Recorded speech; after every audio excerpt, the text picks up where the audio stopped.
दोस्तों नमस्कार, मैं ताराचंद शर्मा एडवोकेट अपने यूट्यूब चैनल में आपका स्वागत करता हूं। दोस्तों अक्सर देखा जाता है कि लोग कहते हैं कि भाई वसीयत एक बहुत ही कमजोर दस्तावेज है और ये न्यायालय में कैंसिल हो सकता है, जबकि ऐसी बात नहीं है। दोस्तों,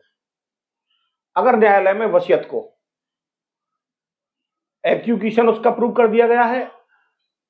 और वसीयत का अटेस्टेशन जो है प्रूव कर दिया गया है, तो वसीयत आपकी किसी भी कीमत पर खारिज नहीं हो सकती।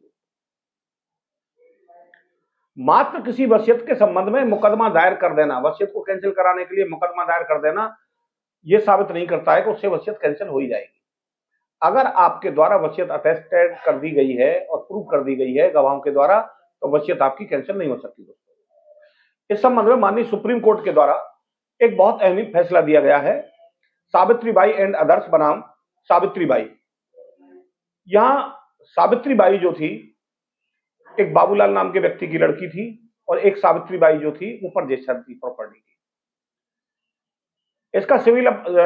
जो मुकदमे का सिविल अपील नंबर है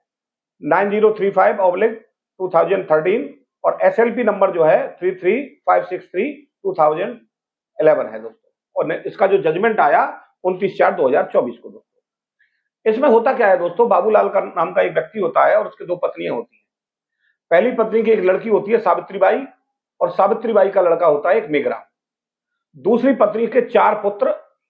और 2 पुत्रियां होती हैं। दोस्तों, अब होता क्या है दोस्तों, बाबूलाल के द्वारा अपने जीवन काल में 23/3/1977 को एक वसीयत मेघराम के हक में लिखी जाती है और उसके बाद में 6/2/1978 को बाबूलाल की मृत्यु हो जाती है। तो वसीयत के आधार पर उस प्रॉपर्टी का मालिक जो है मेघराम हो जाता है, जो सावित्रीबाई जो थी बाबूलाल की लड़की उसका पुत्र। अब जो मेघराम की दूसरी पत्नी थी उसके वारिसान के द्वारा उस प्रॉपर्टी को गलत तरीके से एक अन्य महिला सावित्रीबाई के हक में विक्रय कर देते हैं, जबकि प्रॉपर्टी पर कब्जा जो है बाबूलाल की पहली जो पत्नी की पुत्री है उन्हीं का कब्जा बरकरार रहता है। उसके बाद में जो क्रेता सावित्रीबाई है उसके द्वारा एक मुकदमा फाइल किया जाता है न्यायालय में कि साहब बेनामे के समय मुझको कब्जा दे दिया गया था, लेकिन बाद में सावित्रीबाई ने मुझसे कब्जा वापस ले लिया है और जबरन कब्जा कर लिया है। उसके द्वारा मुकदमा डाला गया और जो सावित्रीबाई थी बाबूलाल की लड़की, उसके द्वारा कोर्ट में अपना जवाब दाखिल करके यह कहा गया कि कब्जा उनका ही है प्रॉपर्टी पर और जो प्रॉपर्टी बेनामे में बेची गई है उसके संबंध में बाबूलाल ने अपने जीवन काल में ही उसके पुत्र मेघराम के हक में वसीयत तहरीर कर दी थी। उसके बाद में जब ये पता लगता है क्रेता सावित्रीबाई को वसीयत इस प्रॉपर्टी के संबंध में हो रही है, तो उसने न्यायालय में एक ग्राउंड ली वसीयत कैंसिल कराने के लिए और उसने कहा कि वसीयत जो है फर्जी तैयार की गई है और जो है बेनामे के बाद तैयार की गई है। ये मामला लोअर कोर्ट में चला और लोअर कोर्ट में वसीयत को गवाहों के द्वारा और वसीयत के जो लेखक थे वकील साहब के द्वारा पूरी तरह से प्रूव कर दिया गया और वसीयत जो है उसका एग्जीक्यूशन साबित हो गया और वसीयत जो है अटेस्टेशन भी साबित हो गया। तो लोअर कोर्ट के द्वारा सारे तथ्यों को ध्यान में रखते हुए और एविडेंस को देखते हुए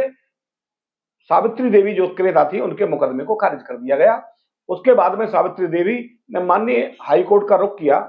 और माननीय हाई कोर्ट ने क्या कहा कि भाई चूंकि जो बेनामा था उस पर मेघराम की मां के भी हस्ताक्षर हैं, इसलिए जो है वसीयत सस्पेक्टेड है और लोअर कोर्ट के जजमेंट को माननीय हाई कोर्ट के द्वारा खारिज कर दिया गया। उसके बाद में जो सावित्रीबाई थी मेघराम की मां, उन्होंने माननीय सुप्रीम कोर्ट का रुख किया और माननीय सुप्रीम कोर्ट के द्वारा पत्रावली पर उपलब्ध साक्ष्यों को देखा और अपनी फाइंडिंग ये दी। सुप्रीम कोर्ट ने ये कहा कि जब एक बार किसी वसीयत का एग्जीक्यूशन हो गया है, निष्पादन साबित कर दिया जाता है और अटेस्टेशन भी उसका प्रूव कर दिया जाता है, तो उस वसीयत पर किसी तरह का कोई डाउट क्रिएट नहीं किया जा सकता, क्योंकि वसीयत को स्वतंत्र गवाहों के द्वारा साबित किया गया है, वसीयत का एग्जीक्यूशन प्रूव किया गया है और उसका अटेस्टेशन भी प्रूव किया गया है। अब माननीय सुप्रीम कोर्ट ने दूसरा ये भी कहा कि वादिनी जो क्रेती थी सावित्री देवी के हक में जो बेनामा किया गया था उस पर अगर मेघश्याम की मां के हस्ताक्षर हो रहे हैं तो इससे कोई फर्क नहीं पड़ता, क्योंकि बाबूलाल ने जो वसीयत की थी वो मेघराम के हक में की थी और बाबूलाल की मृत्यु के बाद में उस प्रॉपर्टी का टाइटल मेघराम के हक में ट्रांसफर हो गया है। लिहाजा जो बाबूलाल की दूसरी पत्नी के वारिसों को उस वसीयत को उस प्रॉपर्टी को बेचने का कोई अधिकार नहीं है और माननीय सुप्रीम कोर्ट के द्वारा उस वसीयत को सही मानते हुए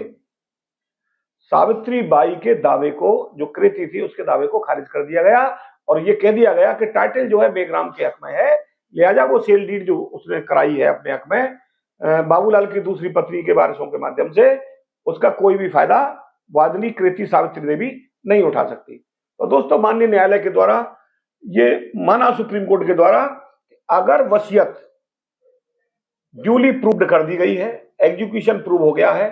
उसका अटेस्टेशन प्रूव हो गया है, तो वसीयत को कैंसिल करने का कोई औचित्य नहीं है और न ही इससे कोई डाउट क्रिएट होता है। तो उम्मीद करता हूं दोस्तों वीडियो आपको पसंद आया होगा।